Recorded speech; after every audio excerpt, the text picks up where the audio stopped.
हाँ जी, good morning guys. तो आज हम स्टार्ट करने वाले अपना इलेक्ट्रोस्टैटिक का 5th लेक्चर और इस लेक्चर के अंदर हम स्टडी करेंगे इलेक्ट्रिक डाइपोल के बारे में।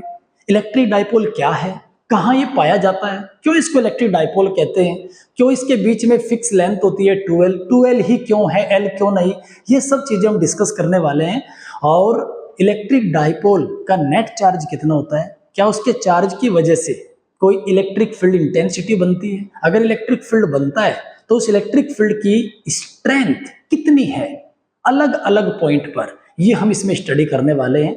और ये टॉपिक बहुत ही इंपॉर्टेंट है, चाहे बोर्ड के एग्जाम्स हो, आपका सीबीएसई हो, आईसीएसई बोर्ड हो, हर चाहे नीट हो, आईआईटी हो, हर कॉम्पिटिटिव एग्जाम्स में, बोर्ड एग्जाम्स में इसमें से क्वेश्चन आता ही आता है, चाहे इसका डेरिवेशन आए, चाहे इसके बेस पे न्यूमेरिकल आए, ये टॉपिक छूटता नहीं।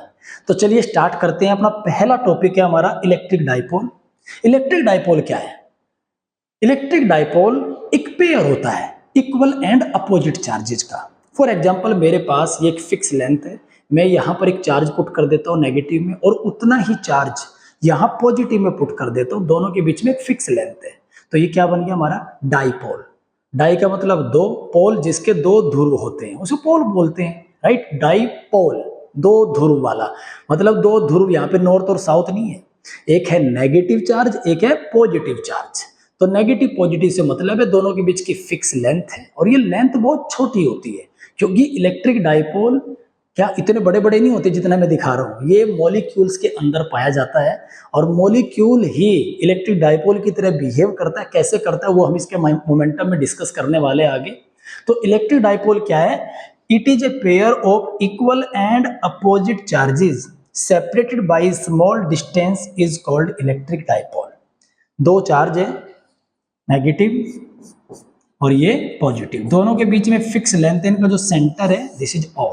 नाउ डिस्कस करते हैं इलेक्ट्रिक डाइपोल के बारे में, डाइपोल मोमेंटम के बारे में, सॉरी। तो इलेक्ट्रिक डाइपोल मोमेंट क्या होता है इसके बारे में हम डिस्कस करेंगे। हमारी नेचर में अलग अलग तरीके के मटेरियल होते हैं गाइज, सेमीकंडक्टर है, इंसुलेटर है और कंडक्टर्स आपने पढ़ चुके हैं, पिछले लेक्चर्स में हम कवर कर चुके हैं सब कुछ। अब एक टर्म आती है डाइलेक्ट्रिक। डाइलेक्ट्रिक क्या होते हैं? ये इंसुलेटर ही होते हैं एक तरह के, लेकिन इनकी खास बात क्या है? बिना इलेक्ट्रिक चार्ज के, इलेक्ट्रिक चार्ज को ट्रांसफर किए बिना, ध्यान से सुनिए, इलेक्ट्रिक चार्ज को ट्रांसफर किए बिना ये इलेक्ट्रिक फील्ड का इफेक्ट शो करते हैं, इलेक्ट्रिक फील्ड को पास कर देते हैं, उसके अंदर से कोई चार्ज फ्लो नहीं होता बट इलेक्ट्रिक फील्ड पास हो जाता है। कैसे होता है इस पूरी यूनिट में हम आगे डिस्कस करने वाले हैं। तो इनको हम कहते हैं इलेक्ट्रिक डाइपोल, ठीक है, सॉरी डाइलेक्ट्रिक्स, इनको क्या बोलते हैं हम? डाइलेक्ट्रिक्स। अब ये डाइलेक्ट्रिक क्या होते हैं, हमारी नेचर में कहाँ है?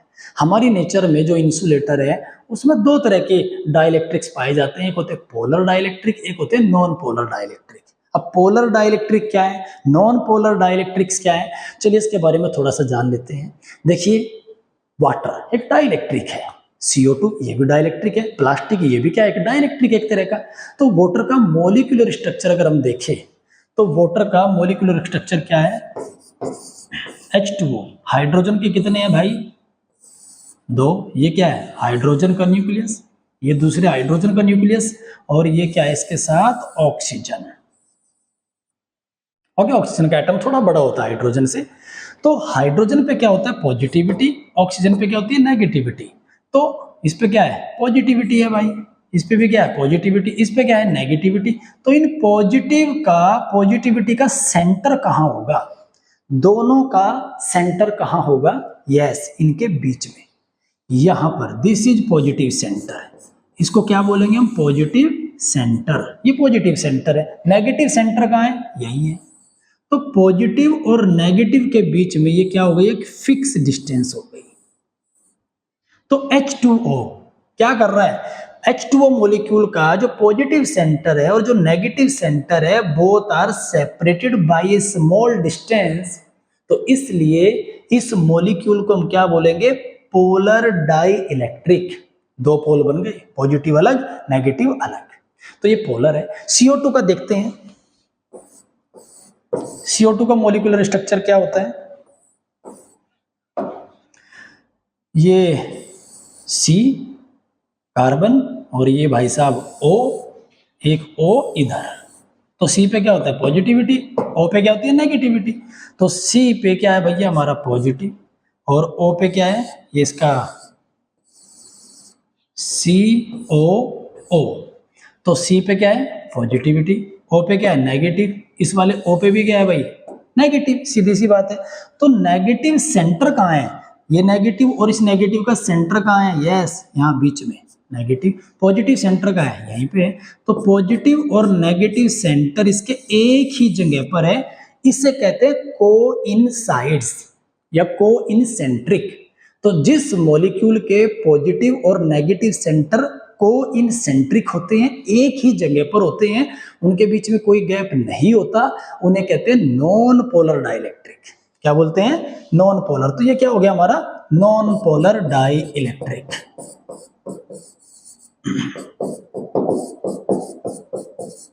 ओके गाइज, और ये वाला क्या है पोलर डाइइलेक्ट्रिक। ठीक, अब देखिए इस पोलर डाइइलेक्ट्रिक में थोड़ा सा और जानने की कोशिश करते हैं। H2O, मुझे पता है हाइड्रोजन का पॉजिटिव सेंटर यहां पर है और नेगेटिव सेंटर यहां पर है, मैंने वो एटम वाला स्ट्रक्चर हटा दिया इसमें से। ठीक है, अब मैं इनके बीच में एक फिक्स डिस्टेंस है। ओके ठीक है, थोड़ा सा बड़ा बना ले, जूम करके इसको थोड़ा बड़ा बनाते हैं ताकि समझने में आसानी रहे। तो थोड़ा सा मॉलिक्यूल को बड़ा करते हैं जिससे आपको नजर आए अच्छे से। ये हाइड्रोजन का पॉजिटिव सेंटर भैया, और ये हाइड्रोजन का मॉलिक्यूल का ये वाटर मॉलिक्यूल का पॉजिटिव सेंटर, ये वाटर मॉलिक्यूल का नेगेटिव सेंटर, दोनों के बीच में एक फिक्स डिस्टेंस है। ओके, अब मैं क्या करता हूं इस मॉलिक्यूल को, ये जो हाइड्रोजन का मॉलिक्यूल था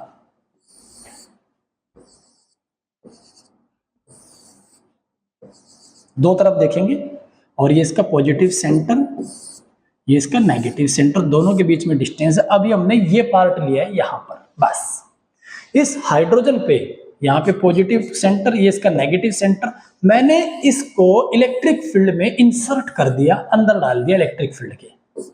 लास्ट लेक्चर में मैंने आपको बताया था किसी भी पॉजिटिव चार्ज को आप जब इलेक्ट्रिक फील्ड में रखते हैं तो उसके ऊपर क्या लगता है फोर्स लगता है। कितना लगता है F = QE, इतना फोर्स लगता है। किधर लगता है मैंने ये भी आपको बताया था कि अगर इलेक्ट्रिक फील्ड के अंदर ये इलेक्ट्रिक फील्ड है मेरा, और इस इलेक्ट्रिक फील्ड में मैं किसी नेगेटिव चार्ज को डालता हूं, नेगेटिव Q चार्ज को, तो इसके ऊपर फोर्स किधर लगेगा इलेक्ट्रिक फील्ड के अपोजिट डायरेक्शन में।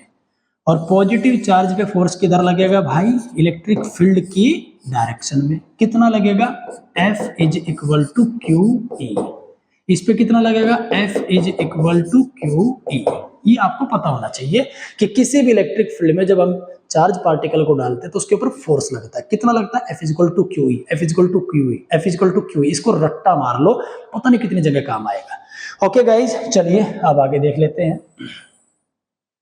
नाउ अब ये पॉजिटिव सेंटर है, इस पॉजिटिव सेंटर पे किधर फोर्स लगाएगा अपनी डायरेक्शन में, इधर। कितना F = QE। और इस नेगेटिव सेंटर पे किधर फोर्स लगेगा नीचे की तरफ। कितना F = QE। दोनों पे फोर्स लग रहा है। तो सोचिए मैं इस पॉइंटर पे इधर फोर्स लगाता हूं ऊपर की और इधर नीचे की ओर, तो क्या होगा ये घूमना स्टार्ट हो जाएगा। इस तरीके से क्या हो जाएगा घूमना स्टार्ट हो जाएगा। तो ये सच्चाई है, जब हम पोलर डाइइलेक्ट्रिक के मॉलिक्यूल्स को इलेक्ट्रिक फील्ड में डालते हैं तो वो अंदर ही इलेक्ट्रिक फील्ड के अंदर रोटेट होना स्टार्ट हो जाता है, क्योंकि उसके ऊपर दो फोर्स लग रहे होते हैं, पॉजिटिव पे इलेक्ट्रिक फील्ड की डायरेक्शन में और नेगेटिव पे इलेक्ट्रिक फील्ड के अपोजिट डायरेक्शन में। और जब ये ऐसे घूमना शुरू करता है तो आपने 11th में पढ़ा है, जब किसी चीज पे हम फोर्स लगाते हैं अलग अलग पॉइंट पे इक्वल एंड अपोजिट, अलग अलग पॉइंट पे इक्वल एंड अपोजिट, ठीक, तो वो बॉडी घूमना शुरू कर देती है और इसे क्या कहते हैं टॉर्क। टॉर्क पैदा होता है। तो वो टॉर्क भी कैलकुलेट करेंगे हम अगले लेक्चर में। सो गाइज इस पे क्या लगेगा टॉर्क लगेगा। देखिए आप ये घूमेगा, ये इलेक्ट्रिक फील्ड, ठीक है, तो ये किधर जाएगा ऊपर की ओर और ये नीचे की ओर फोर्स लगेगा। कितना फोर्स लगेगा F = QE। इधर कितना फोर्स लगेगा F = QE। ठीक है, और जब ये घूमेगा तो इसकी एक्सिस बनेगी। एक्सिस कहाँ बनेगी? बिल्कुल सेंटर में। ये इसकी एक्सिस है, एक्सिस ऑफ रोटेशन, ये बीच में एक्सिस ऑफ रोटेशन। ओके जी, मान लेते हैं यहां से यहां तक की लेंथ है L और यहां से यहां तक की लेंथ है हमारी स्मॉल l। ठीक है, ये अलग अलग लेंथ है। अगर मैं इस फोर्स की 11th क्लास में आपने पढ़ा होगा लॉ ऑफ रोटेशन में कि अगर मैं इस फोर्स की और इस लेंथ की मल्टीप्लाई कर दूं तो क्या बनेगा? Moment of force. ठीक, तो moment of force F into L। इस फोर्स और इस लेंथ की मल्टीप्लाई कर दूं तो इसका क्या आ जाएगा? Moment of force F into L। अगर यहां मास होता, अब याद आएगा आपको, M1, यहां मास होता M2, तो मास की इस लेंथ में मल्टीप्लाई करेंगे तो क्या आएगा? Moment of mass M1L। और यहां पे जो मास होता तो इसकी मल्टीप्लाई हम इसमें करते, क्या? M2L। ये क्या आ गया? हमारा मोमेंट ऑफ मास। अब वहां पे इनको ऐड करते थे हम, याद होगा आपको इस तरीके से, M1L is equal to M2L। ये इज इक्वल टू क्यों आया? देखिए, अगर ये फोर्स ना होता, फोर्स हटा देते हैं हम, ओके, चलिए, सिर्फ मास है और लेंथ है। ये मास किधर फोर्स लगा रहा है? इसके ऊपर मास, इस मास की वजह से नीचे फोर्स लगेगा, कितना? M1G। इस मास की वजह से नीचे फोर्स लगेगा कितना? M2G। तो M1L, जो M1L है, इसका मोमेंट इसको नीचे की तरफ मूव करने की कोशिश कर रहा है, मतलब इसको कह रहा है एंटी क्लॉकवाइज घूम भाई, एंटी क्लॉकवाइज। और ये वाला मास इसको इधर मूव कराने की कोशिश कर रहा है, किधर? इधर। किधर? क्लॉकवाइज। ये कह रहा है क्लॉकवाइज नीचे जा, ऐसे, और ये कह रहा है एंटी क्लॉकवाइज। ये क्लॉकवाइज, ये एंटी क्लॉकवाइज, दोनों नीचे फोर्स लगा रहे हैं, ऐसे नहीं लगा रहे हैं, दोनों नीचे लगा रहे हैं।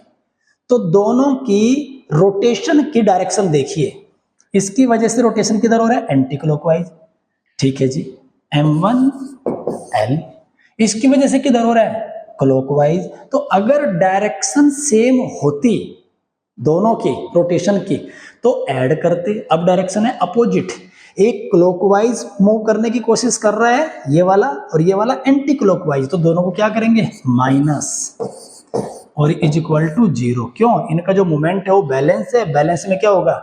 दोनों का सम, इसका मोमेंट और इसका मोमेंट इज इक्वल टू 0, क्योंकि ये स्टेबल है, तराजू की तरह जैसे बैलेंस होता है ना, ये इक्विलिब्रियम में है, ना ये इधर जा रहा है ना इधर जा रहा है, रुका हुआ है, तो इसके लिए दोनों का मोमेंट मिलके क्या हो गया? 0। तो इस 0 के इधर जब इसको भेजते थे क्या बनता था हमारा? M1L is equal to M2L। ठीक है गाइस, अब डाइपोल देखिए क्या है। ये पॉजिटिव, ये नेगेटिव, दोनों के बीच में ये इनका एक्सिस ऑफ रोटेशन है। इधर फोर्स लग रहा है, इलेक्ट्रिक फील्ड दोनों पे फोर्स लगा रहा है भाई। इस पे फोर्स किधर लगेगा? ऊपर, और इस पे फोर्स नीचे। तो ये जो चार्ज है और ये लेंथ L, ये लेंथ L, तो इस चार्ज की लेंथ में अगर मैं गुणा कर दूं तो क्या बना? Moment of charge, yes, QL। इस चार्ज की इस लेंथ में गुणा करूंगा तो क्या बनेगा? Moment of charge. मास की करेंगे तो मोमेंट ऑफ मास, फोर्स की करेंगे तो मोमेंट ऑफ फोर्स, चार्ज की लेंथ में मल्टीप्लाई करेंगे तो क्या बनेगा? Moment of charge. ठीक है, अब मुझे देखना है कि डायरेक्शन क्या है। ये चार्ज ऊपर की ओर मूव कर रहा है, इसको घुमाने की कोशिश कर रहा है, कैसे? क्लॉकवाइज। और ये, यस, ये भी क्लॉकवाइज। ये नीचे आने की कोशिश कर रहा है, ये ऊपर जाने की कोशिश कर रहा है, तो दोनों कैसे घुमाने की कोशिश कर रहे हैं? क्लॉकवाइज। तो क्लॉकवाइज में दोनों का मोमेंट ऐड हो जाएगा, तो टोटल मोमेंट चार्ज का कितना आया हमारा? 2QL। तो इसको हम रिप्रेजेंट करते हैं P से, तो P is equal to, Q को अलग लिख लेंगे, 2L। ये क्या है? Total length of the dipole. ये 2L बनता है हमारा, इसलिए 2L बनता है कि ये एक्सिस ऑफ रोटेशन से अगर हम L लेंगे, इधर L लेंगे, तो बाद में जाके हमारा 2L होता है। ऐसा कुछ नहीं है कि फिक्स लेंथ 2L ही क्यों मानते हैं, L क्यों नहीं मानते, L मान लो टोटल, फिर इसको L/2 करना पड़ेगा, फिर क्या हो जाएगा हमारा Q इंटू L। ओके, और ये क्या होती है हमारी टोटल लेंथ होती है, एक्चुअल में क्या होती है टोटल लेंथ, तो इसलिए 2L आता है हमारा। Moment, right, moment of charge, तो डाइपोल का मोमेंट, इसको हम बोलते हैं इलेक्ट्रिक डाइपोल मोमेंट, P, इसको P से रिप्रेजेंट करते हैं, और ये एक वेक्टर क्वांटिटी है, तो P is equal to Q into 2L, fix length. कैसी क्वांटिटी है, वेक्टर क्वांटिटी। यूनिट क्या बनेगी, यूनिट बनाइए इसकी, चार्ज की यूनिट क्या है भाई, कूलम, लेंथ की क्या है मीटर, तो कूलम मीटर क्या होगी इसकी यूनिट। इसका डायमेंशन निकाल दीजिए, डायमेंशन फॉर्मूला, चलिए डायमेंशन देखते हैं इसका। इलेक्ट्रिक डाइपोल मोमेंट का डायमेंशन, Q का डायमेंशन 80 और लेंथ का यस L, तो क्या बन गया ATL। ओके, ATL, ये क्या है इसका डायमेंशन। तो इलेक्ट्रिक डाइपोल मोमेंट क्या है, it is the product of either charge, dipole के किसी भी एक चार्ज और डाइपोल की जो टोटल लेंथ है, उन दोनों के प्रोडक्ट को हम क्या कहते हैं, इलेक्ट्रिक डाइपोल मोमेंट। ये हमारा इलेक्ट्रिक डाइपोल मोमेंट है। ओके गाइज, तो इलेक्ट्रिक डाइपोल मोमेंट, अब देखिए इस इलेक्ट्रिक डाइपोल पे एक है पॉजिटिव चार्ज, सॉरी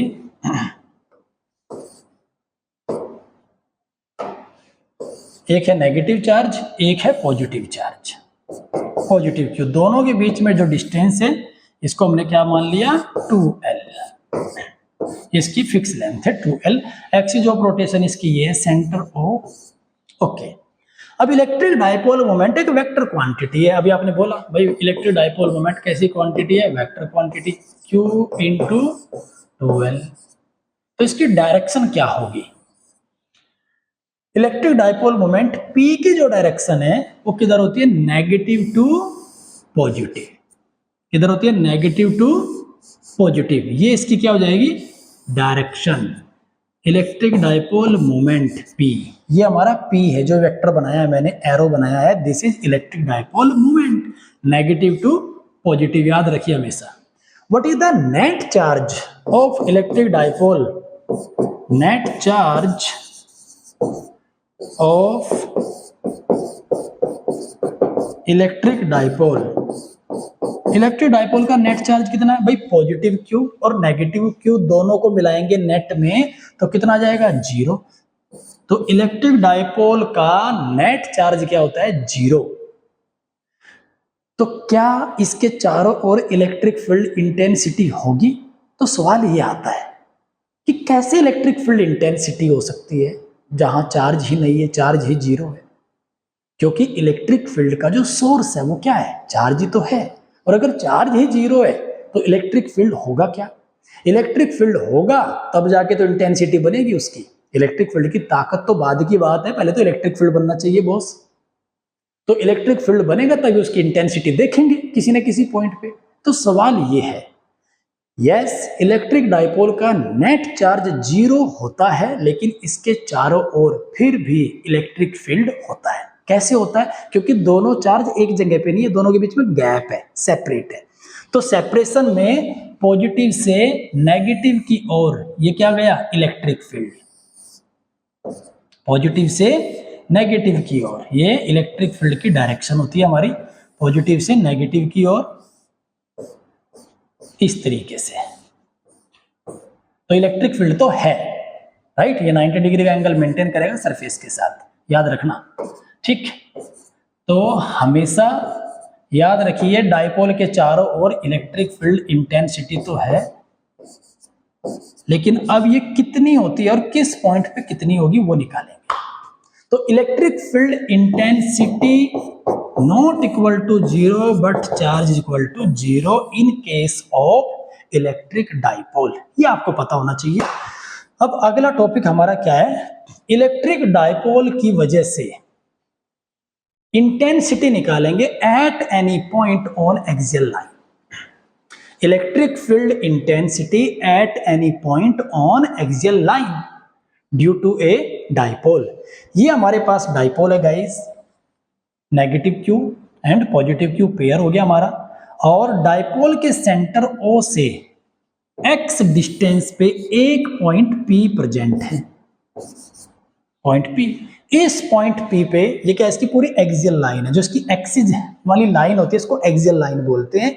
इस लाइन पर कहीं पर भी पॉइंट होगा, उस पे कितनी इंटेंसिटी बनेगी, हमारा टारगेट ये है कि हम एक ऐसा फॉर्मूला डिजाइन करें जिस फॉर्मूले में बस हम डिस्टेंस रखें, भाई सेंटर से कितने दूरी पे पॉइंट है, और फटाक से इंटेंसिटी की वैल्यू निकल आए। तो हमने वो पॉइंट मान लिया यहाँ पर P। इस पॉइंट P को मानकर हम अपनी सारी कैलकुलेशन करेंगे, और जो फॉर्मूला बनेगा वो हर उस पॉइंट पे लागू होगा जो एक्सियल लाइन पर होंगे। ओके गाइस, तो पॉइंट P की डिस्टेंस सेंटर से कितनी है, x। अच्छा, इसकी लेंथ कितनी होती है टोटल, 2L, इलेक्ट्रिक डायपोल की। ओके, ये point A, O, B, P। Point P पर हम इंटेंसिटी निकालना चाहते हैं। पॉइंट P की नेचर कैसी है, पॉजिटिव, तो पॉइंट P की नेचर है पॉजिटिव। तो पॉइंट B पर जो ये पॉजिटिव चार्ज है Q, इस पॉजिटिव चार्ज Q की वजह से पॉइंट P पर इंटेंसिटी किधर होगी। अगर इसकी नेचर पॉजिटिव है और ये भी पॉजिटिव है तो क्या करेगा, इसको रिपेल करेगा, उधर फोर्स लगाएगा, और जिधर फोर्स होता है इलेक्ट्रिक फील्ड इंटेंसिटी भी उधर ही होती है। तो पॉइंट P पर इंटेंसिटी इधर हो गई, E1 मान लेते हैं इसको। ओके, ठीक है जी। पॉइंट A पर जो चार्ज है नेगेटिव Q, इसकी वजह से पॉइंट P पर इंटेंसिटी किधर होगी।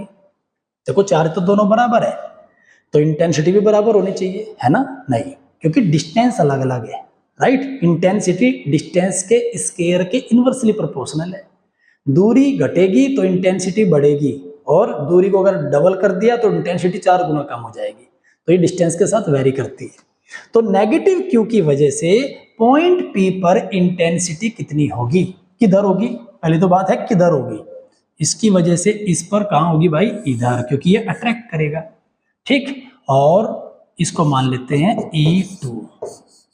ध्यान देखिए, ध्यान से, इस वाले वेक्टर को, एरो को मैंने बड़ा बनाया है, इस वाले को थोड़ा छोटा बनाया है। क्यों, दोनों बराबर नहीं है। ये वाली इंटेंसिटी हमारी ज्यादा होगी क्योंकि पॉइंट इसके नजदीक है, और ये वाली इंटेंसिटी हमारी कम होगी क्योंकि पॉइंट ज्यादा दूर है। ठीक है गाइस, तो हमें टोटल निकालना है। और वेक्टर आप पढ़ चुके 11th क्लास में कि दो वेक्टर जिनकी नेचर सेम हो और दोनों अपोजिट डायरेक्शन में हो तो उनका रिजल्टेंट कैसे निकालते हैं, दोनों को माइनस करेंगे, सीधी सी बात है। तो नेट इलेक्ट्रिक फील्ड इंटेंसिटी कितनी हो जाएगी हमारी, E का magnitude is equal to vector E1 का मैग्नीट्यूड माइनस वेक्टर E2 का मैग्नीट्यूड, दोनों को आपस में माइनस कर देंगे। बस करना क्या है, अब मुझे E1 की वैल्यू निकालनी है और E2 की वैल्यू निकालनी है, और दोनों को आपस में माइनस करना है। ओके, चलिए स्टार्ट करते हैं। तो इसके मैग्नीट्यूड को मैं सिंपल E लिख लेता हूं। तो E1 का फॉर्मूला क्या बनेगा, 1/4 पाई एप्सिलॉन नॉट, ये चार्ज Q अपॉन में इस चार्ज और इस पॉइंट के बीच का डिस्टेंस BP का स्क्वायर, दोनों के बीच की डिस्टेंस कितनी है, BP का square, minus 1/4 pi epsilon not, E2 निकाल रहे हैं अब। तो ये चार्ज का मैग्नीट्यूड Q अपॉन इस चार्ज और पॉइंट P के बीच का डिस्टेंस कितनी है, A से P, AP का स्क्वायर, AP का स्क्वायर। चलिए अब AP और BP की वैल्यू निकालनी है। देखिए BP मेरे पास नहीं है, क्या है मुझे नहीं पता, बट मुझे इतना पता है सेंटर O से पॉइंट P तक का जो डिस्टेंस है वो x है, और O से B तक का डिस्टेंस है L, क्योंकि ये टोटल कितना है 2L। तो O से B तक का कितना है भाई L, ये भी कितना है L। अगर मैं इस x में से इस L को माइनस कर दूं तो क्या बच जाएगा, BP। तो BP की वैल्यू कितनी आ जाएगी, BP is equal to x minus ये वाला L। ओके, और AP कितना हो जाएगा, अगर मैं इस x में ये l ऐड कर दूं तो AP बन जाएगा। तो AP is equal to x plus l। दोनों की वैल्यू पुट करेंगे तो E is equal to common ले दीजिए Q upon 4 pi epsilon naught 1 upon BP। BP की वैल्यू x माइनस एल का square minus 1 upon AP। AP की value क्या है भाई साहब, x प्लस एल का स्क्वायर। दोनों का एलसीएम लेंगे गाइस, और एलसीएम लेने के बाद क्या बन जाएगा, चलिए एलसीएम लेते हैं। E is equal to Q upon 4 pi epsilon naught, दोनों की स्क्वायर का होल स्क्वायर, और ये आ जाएगा हमारा यहाँ पे। तो इसको ओपन करेंगे सीधा डायरेक्टली।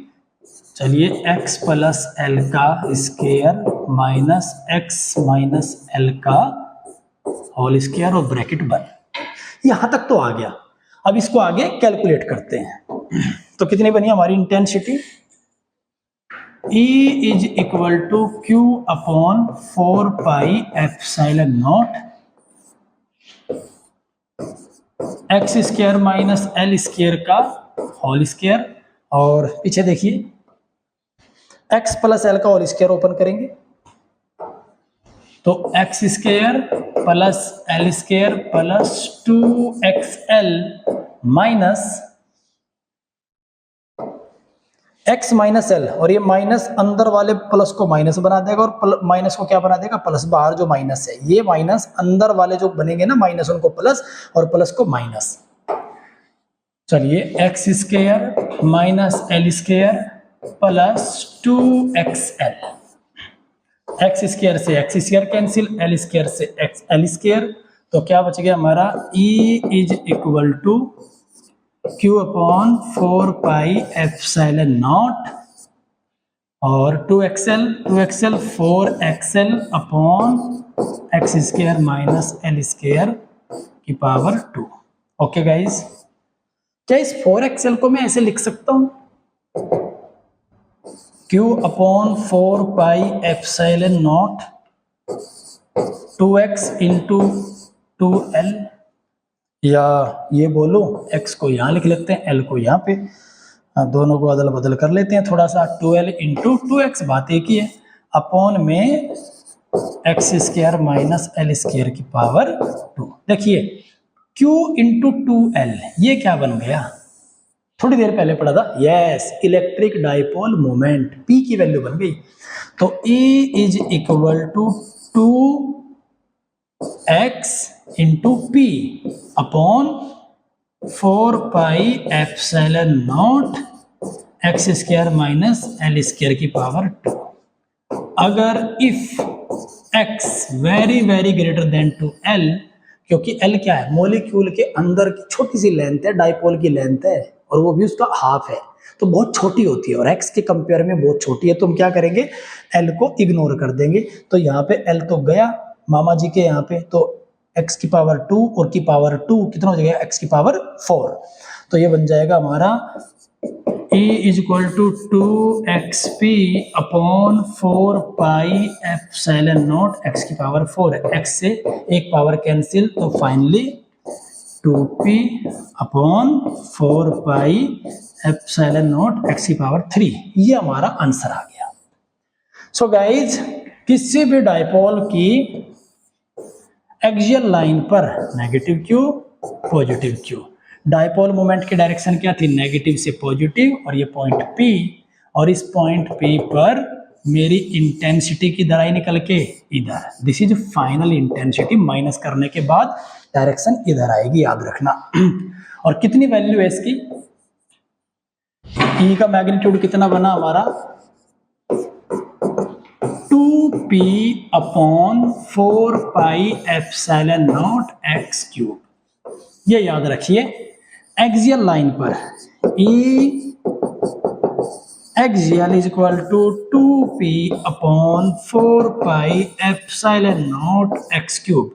डायरेक्शन क्या है इसकी, इंटेंसिटी की, ये इंपॉर्टेंट है।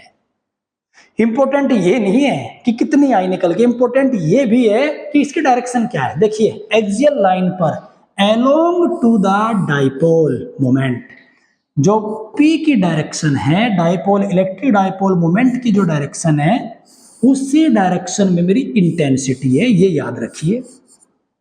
तो इस बात को लिख लेंगे, at axial line direction of electric field intensity along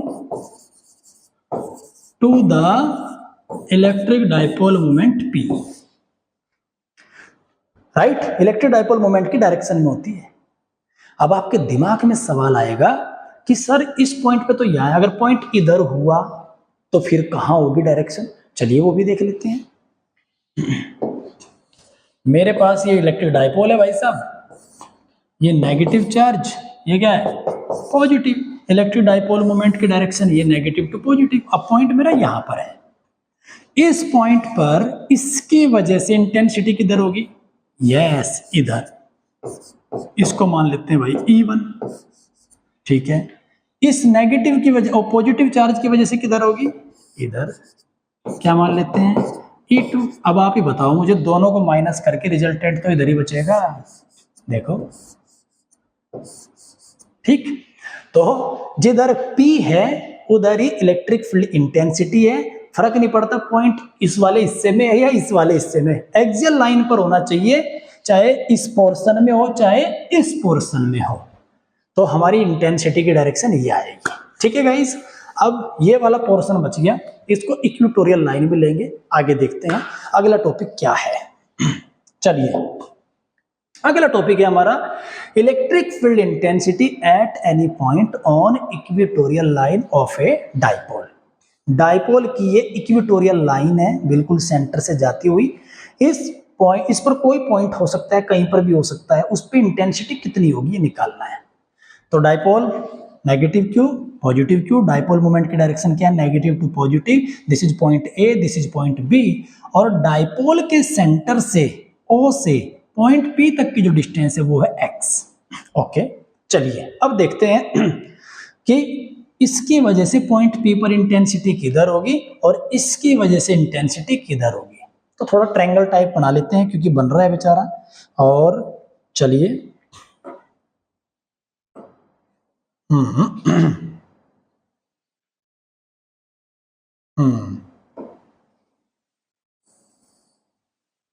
ये हमारा डिस्टेंस बना दिया हमने। अगर ये मेरी x है तो ये कितनी है? और A से O तक L, ये भी कितनी है भैया? L। तो ये डिस्टेंस कितनी हुई P से A तक के बीच में? Yes, under root x square plus L square. ये वाली डिस्टेंस भी कितनी हुई? Under root x square plus L square. Distance तो बराबर है, चार्ज भी बराबर है, तो जाहिर सी बात है इंटेंसिटी भी दोनों पे बराबर होगी। अब सवाल ये है, ये देखना है कि इंटेंसिटी सेम डायरेक्शन में होगी या अपोजिट होगी। सेम डायरेक्शन में होगी तो जोड़ देंगे वेक्टर के नियम से, अपोजिट होगी तो घटा देंगे वेक्टर के नियम से। और अगर ना सेम हुई ना अपोजिट हुई फिर क्या करेंगे? 11th क्लास में पढ़ा था ना topic, resolution of vector. Vector को रिजोल्व करना, कंपोनेंट बनाने, फिर कंपोनेंट बना के रिजोल्व कर देंगे। कुछ नहीं है, आपने बस कंडीशन देखनी है कि क्या कंडीशन लग रही है और कैसे मेरा आंसर आएगा निकल के, ठीक है। और रूल को फॉलो करना है, रूल को तोड़ना नहीं है। तो इसकी वजह से पॉइंट P पर इंटेंसिटी किधर होगी? यस, ये अट्रैक्ट करेगा, तो this is intensity due to negative charge. इसका नाम रख लेते हैं E1, ठीक है। इसकी वजह से इंटेंसिटी किधर होगी? ये रिपेल करेगा along to the line E2। बोले भाई, ना तो ये सेम डायरेक्शन में है और ना ये अपोजिट डायरेक्शन में है। ओके, ये तो भाई अलग ही एंगल बना रहे हैं। चलो कितना एंगल बना रहे हैं वो भी देख लेते हैं। अगर ये एंगल हमारा थीटा है, ये एंगल भी हमारा थीटा है, क्योंकि ट्रायंगल की तीनों आर्म हमारी दो तो ये बराबर ही है, दो तो है, तो ये एंगल कितना हमारा? थीटा थीटा दोनों का। ओके, तो अगर ये एंगल थीटा, तो E2 को मैं रिजोल्व करूंगा दो रेक्टेंगुलर कंपोनेंट में। एक कंपोनेंट मैंने ले लिया parallel to the dipole, dipole के पैरेलल, अगर ये एंगल मेरा थीटा है भाई, तो ये एंगल भी कितना हो जाएगा, थीटा। देखो ये एंगल भी कितना हो गया हमारा, थीटा। तो ये वाला कंपोनेंट क्या होगा, E2 का E2 कोस थीटा। दूसरा कंपोनेंट कहां बनाते हैं, इस कंपोनेंट के 90 डिग्री के एंगल पर। पहला कंपोनेंट की आपको फ्रीडम है, कहीं पे बना लो, किसी भी डायरेक्शन में बना लो चलेगा, लेकिन दूसरा कंपोनेंट पहले कंपोनेंट के साथ 90 डिग्री के एंगल पे बनाना है, याद रखिएगा।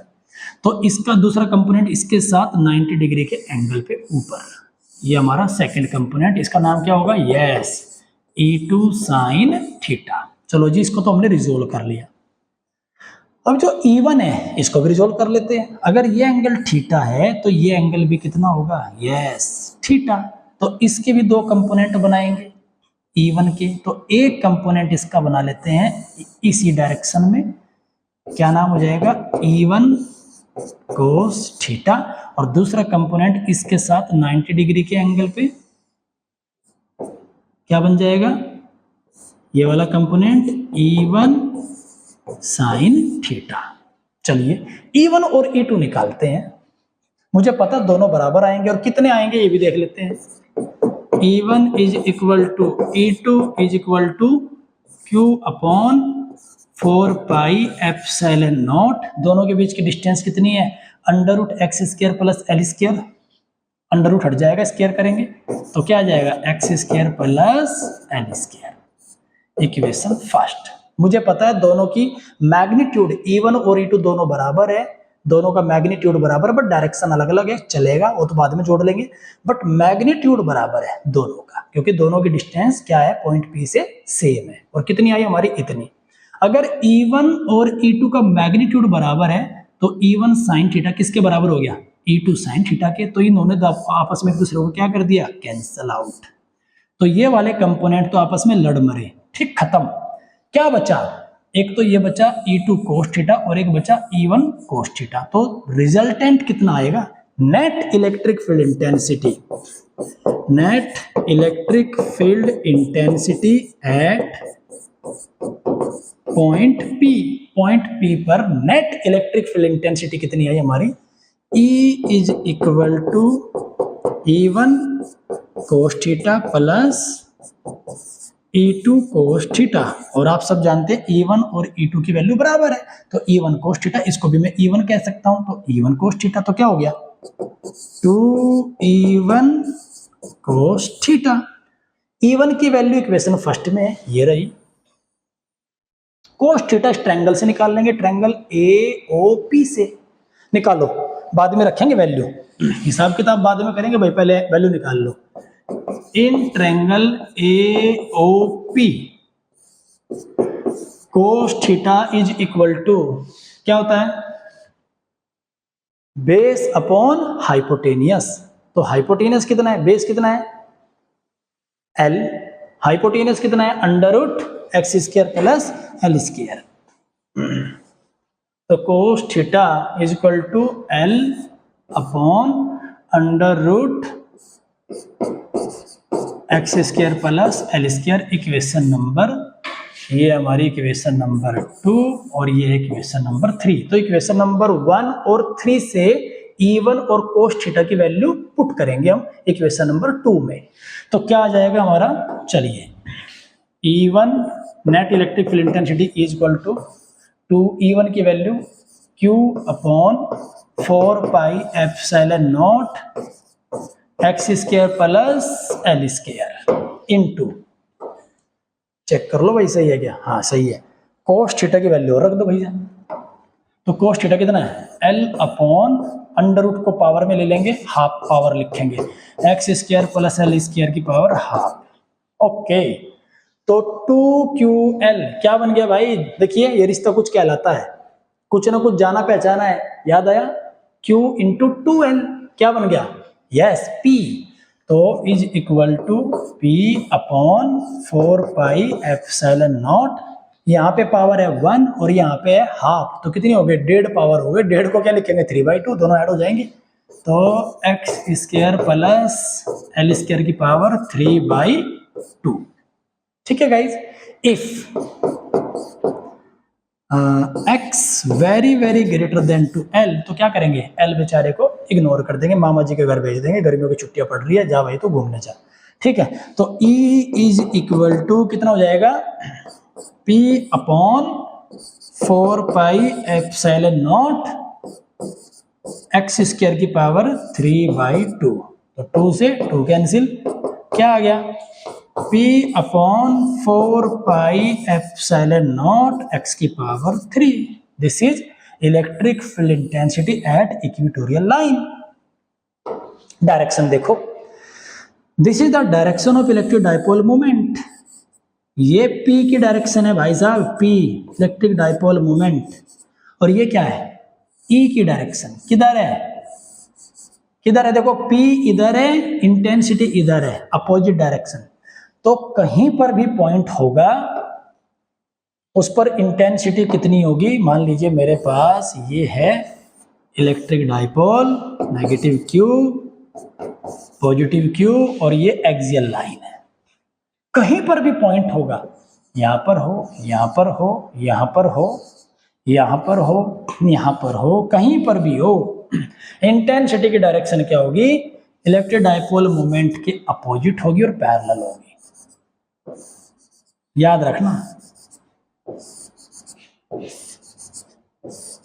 बना के देख लो, यहाँ पे ट्रायंगल, ट्रायंगल यहां बना लो ऐसे, इसकी वजह से ये क्या करेगा, इसको अट्रैक्ट करेगा, राइट, और ये क्या करेगा, इसको रिपेल करेगा ऐसे, इस डायरेक्शन में, सॉरी, ठीक, रिजल्टेंट दोनों का, इसका और इसका रिजल्टेंट किधर निकलेगा, यहां पे बना लो ट्रायंगल, ठीक, ये नेगेटिव Q इसको क्या करेगा, इस पॉइंट पे इंटेंसिटी इधर होगी, इसकी वजह से किधर होगी, इधर, दोनों को रिजोल्व करेंगे, रिजल्टेंट किधर निकलेगा, इधर, देख लो, कहीं पे भी बना लो आप, किधर होगी, पैरेलल होगी, और पैरेलल होगी और अपोजिट होगी, डाइपोल मोमेंट P के। अच्छा सेंटर में देख लो, ये क्या कर रहा है, इसको अट्रैक्ट, ये क्या कर रहा है, रिपेल, चल भाई दोनों ऐड हो गई, तो मिड पॉइंट पे तो दोनों इंटेंसिटी जुड़ जाएगी, इंटेंसिटी डबल हो जाएगी, कभी सोचो जीरो हो जाएगी, जीरो नहीं होगी, डबल हो जाएगी, याद रखना, और कितनी होगी, electric field at equatorial line कितनी हो जाएगी, P upon 4 pi epsilon naught x cube, x क्या है, डाइपोल के सेंटर से पॉइंट P तक की डिस्टेंस, किसी भी पॉइंट की डिस्टेंस हो सकती है, और P क्या है, डाइपोल का डाइपोल मोमेंट, इलेक्ट्रिक डाइपोल का मोमेंट P, तो ये हमारा फॉर्मूला बन गया, डायरेक्शन पता होनी चाहिए और किस डायरेक्शन में लगेगा, कितना लगेगा। अब इस लेक्चर का लास्ट का टॉपिक है हमारा electric field intensity at any point, पानी पी लो भाई थोड़ा सा, ठीक, electric field intensity at any point, किसी पॉइंट पर हम क्या निकालेंगे,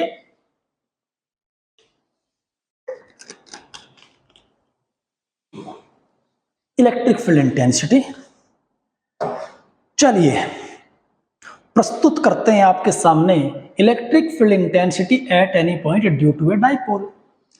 इस टॉपिक को पढ़ने से पहले आपके पास नॉलेज होना चाहिए कि किसी भी डाइपोल की वजह से एक्सियल लाइन पर इंटेंसिटी कितनी बनती है।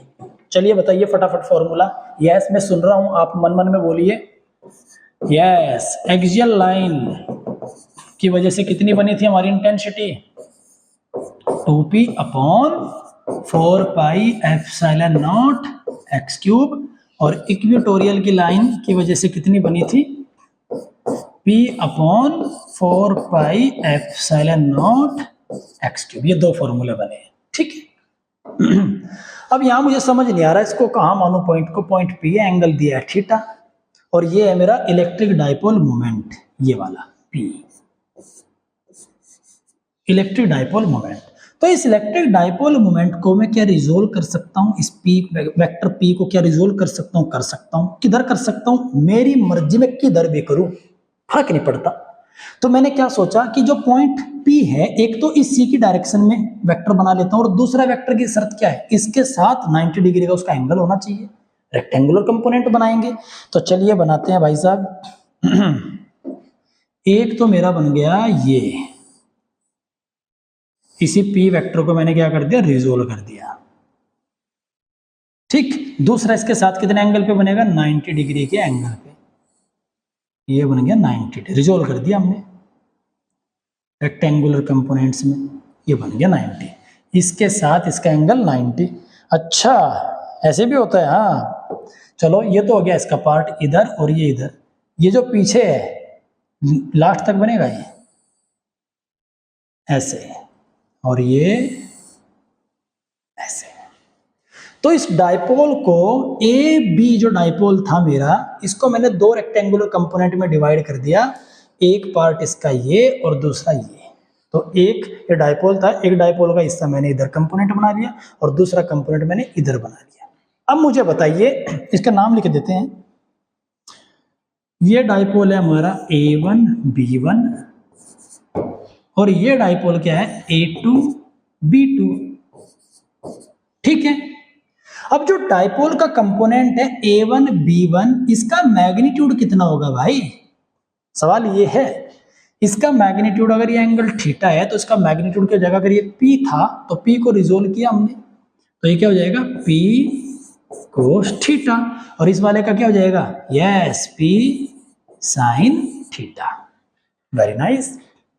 अब मुझे बताइए जो डाइपोल A1 B1 है, पॉइंट P इसकी कैसी लाइन पर है, सबको भूल जाओ, सिर्फ इसको देखो, A1 B1 के पॉइंट P किधर है, यस इसकी एक्सियल लाइन पर है। किधर है, एक्सियल लाइन पर, ये इसकी एक्सियल लाइन है, एक्सिस है तो इसकी एक्सियल लाइन पर है। तो एक्सियल लाइन पर इलेक्ट्रिक फील्ड इंटेंसिटी किधर होती थी, याद करो, एक्सियल लाइन पर इलेक्ट्रिक फील्ड इंटेंसिटी किधर होती थी, डायरेक्शन उसकी, पीछे जाओ ना फटाफट, हाँ एक्सियल लाइन पर किधर होती थी, yes along to the at axial line direction of E along to the P, जिधर P होगा उधर ही होगी इलेक्ट्रिक डाइपोल मोमेंट के अकॉर्डिंग होगी, P के अकॉर्डिंग। तो ये इसका P है, तो इलेक्ट्रिक फील्ड इंटेंसिटी इसकी वजह से, इस कंपोनेंट की वजह से, A1 B1 जो हमारा एक कंपोनेंट है इसकी वजह से इंटेंसिटी होगी हमारी इस तरफ, इसे बोल देते हैं E एक्सियल, ठीक है जी। कितनी होगी पता है हमें, ऐसी बात नहीं है कि हमें पता नहीं है, E एक्सियल कितनी होगी, dipole moment 2 into dipole moment, इसका डाइपोल मोमेंट, इस कंपोनेंट का डाइपोल मोमेंट कितना है, P कोस थीटा, तो 2P कोस थीटा अपॉन में 4 pi epsilon not x cube. ये दोबारा नहीं निकालना, पहले निकाल चुके हैं, सीधा डायरेक्ट लिखना है कि हमें पता है एक्सियल लाइन पर इंटेंसिटी हमारी 2P अपॉन 4 पाई ये होती, तो P क्या होता था, डाइपोल मोमेंट, तो इस कंपोनेंट का डाइपोल मोमेंट कितना है, P कोस थीटा, तो 2 इंटू में इसका moment P cos theta upon 4 pi epsilon not x cube, ये आ गया हमारा। ओके गाइस, नाउ इसके बाद इसकी वजह से इंटेंसिटी ये आ गई हमारी E एक्सियल, जिसका मैग्नीट्यूड मैंने वहां लिख दिया। अच्छा इसकी वजह से किधर होगी, अब देखिए बाकी सबको भूल जाओ, इसको देखो और पॉइंट P को देखो, तो पॉइंट P इसकी कहाँ है, यस इक्वेटोरियल लाइन, तो इस डाइपोल की ये क्या है, इक्वेटोरियल लाइन, तो इक्वेटोरियल लाइन पर इंटेंसिटी किधर होती है भाई, देखो ये डाइपोल मोमेंट P इधर है और ये इक्वेटोरियल लाइन, तो क्या होती है, पैरेलल एंड अपोजिट, तो पैरेलल एंड अपोजिट बनेगी, तो इसके पैरेलल बनेगी इधर, और ये इधर P है तो इसके अपोजिट, P के अपोजिट इधर, ये हमारी इक्वेटोरियल लाइन पर बन गई इंटेंसिटी। तो ये E इक्वेटोरियल और ये E एक्सियल, सीधी सी बात है। अब इक्वेटोरियल पे क्या होता है फॉर्मूला, E इक्वेटोरियल कितना आएगा, यस 2 तो होता ही नहीं भाई उसमें, सिंपल होता है उसका तो फॉर्मूला, ठीक, क्या P मोमेंट होता है बस केवल P, और इसका मोमेंटम कितना है, dipole momentum P sine theta, तो P sine theta upon 4 pi epsilon not x cube. Equation number first, equation number second, दोनों रेक्टेंगल है आपस में 90 डिग्री के एंगल पर है, तो दोनों का रिजल्टेंट किधर बनेगा, 11th क्लास में वेक्टर्स का रिजल्टेंट क्या बनाएंगे, पैरेललोग्राम, तो पैरेललोग्राम बनाएंगे भाई, और जो डायगोनल होगा वो किसे रिप्रेजेंट करेगा, यस, ये डायगोनल जो टेल को मैच करता है, दोनों टेल को आपस में टच करेगा, तो this diagonal known as resultant.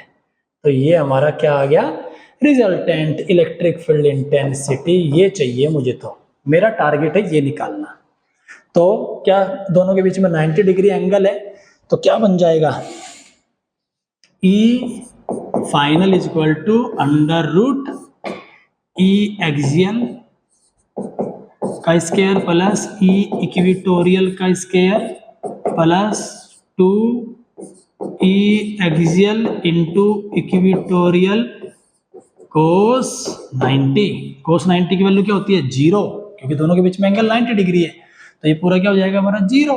तो क्या बच गया भाई, दोनों की वैल्यू रख दो अंदर, एक ई एक्सियल की भी और इक्विटोरियल। ई एक्सियल कितना है, ये रहा 2p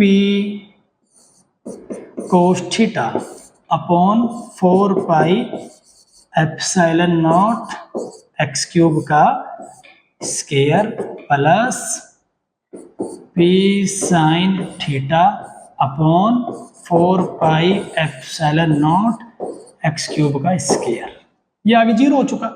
इसमें से देखिए कॉमन क्या आ सकता है, 2p नहीं, इसमें तो 2 नहीं है, हाँ p का square 4 pi epsilon not cube का होल स्क्वायर। तो ये स्क्वायर कॉमन लेके रूट से बाहर आ जाएगा और स्क्वायर इसका हट जाएगा, और अंदर क्या बचेगा, इधर बच जाएगा 4 कोस स्क्वायर थीटा और इधर बच जाएगा साइन स्क्वायर थीटा रूट के अंदर। तो चलिए आगे बढ़ते हैं, चलो सैनिकों आगे बढ़ो। तो E इज इक्वल टू क्या था रे, P upon 4 pi epsilon naught x cube. P upon 4 pi epsilon naught x cube हमारा कॉमन आ गया और स्क्वायर हट गया, रूट से बाहर निकल के रूट में क्या बच गया, 4 कोस square theta plus sine square theta. शाबाश।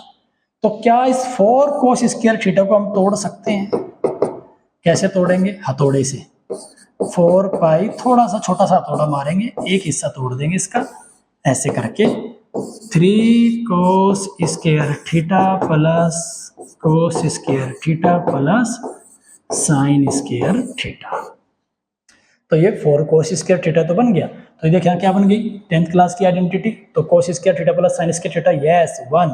तो फाइनल आंसर क्या आ गया हमारा, E is equal to P upon 4 pi epsilon naught x cube under root 3 cos square theta plus 1। This is the electric field intensity at any point. ये हमारा electric field intensity है at any point due to a dipole. बड़ा सटीक है, बड़ा easy है, बस आपको कंपोनेंट बनाने आने चाहिए। और रिजोल्व, अगर आपको वेक्टर को रिजोल्व करना नहीं आता तो वेक्टर की जल्दी आज और कल में वीडियो आने वाली है, तो आप वो भी देख सकते हैं 11th क्लास की, कैसे वेक्टर्स को रिजोल्व करते हैं, तो आप ये चीजें कर सकते हैं। अब देखिए इसमें स्पेशल केस देखिए आप इसका।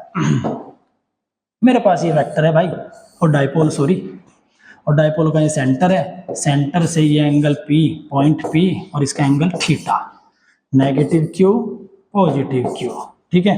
ये डायरेक्शन है हमारी P की, ओके। अगर इस डाइपोल से पॉइंट P का एंगल थीटा है, अगर मैं इस थीटा को 0 कर दूं तो सीधी सी बात है भाई एक्सियल लाइन पे आ गया, ये तो गलत बात होगी ना, ये तो एक्सियल पे आ गया। अगर इसको 90 कर दूं तो ये इक्वेटोरियल पे पहुंच जाएगा। तो सही बात है, जो हमने एट एनी पॉइंट का फॉर्मूला बनाया E का, कितना आया हमारा, E is equal to P upon 4 pi epsilon naught x cube under root 3 cos square theta plus 1। अगर मैं इसमें थीटा की वैल्यू 0 रखूं तो मेरा फॉर्मूला एक्सियल वाला बनना चाहिए, तो ये सही है। अगर मैं इसमें थीटा की जगह 90 रख दूं तो मेरा फॉर्मूला इक्वेटोरियल लाइन वाला बनना चाहिए, तो मेरा फॉर्मूला सही है। चलिए रख के देखते हैं। इफ थीटा इक्वल टू 0, तो पॉइंट कहाँ पहुंच गया, थीटा 0 करते ही एक्सियल लाइन पे, ठीक है जी। थीटा की वैल्यू 0 पुट करो भाई, तो E is equal to P upon 4 pi epsilon naught x cube under root 3 cos square theta, theta value 0 है तो 3 कोस 0 क्या था 1, तो 3 + 1 क्या हो गया, √4 बाहर आके 2 बन गया। ओहो बन गया भाई ये तो 2p/4πε0x3। एक्सियल लाइन वाला हमारा फॉर्मूला बन गया। अगर इस पॉइंट P का एंगल 90 डिग्री में कर दूं तो कहां पहुंच गए, इक्वेटोरियल लाइन पे, तो इक्वेटोरियल लाइन वाला बनना चाहिए। चलिए, इफ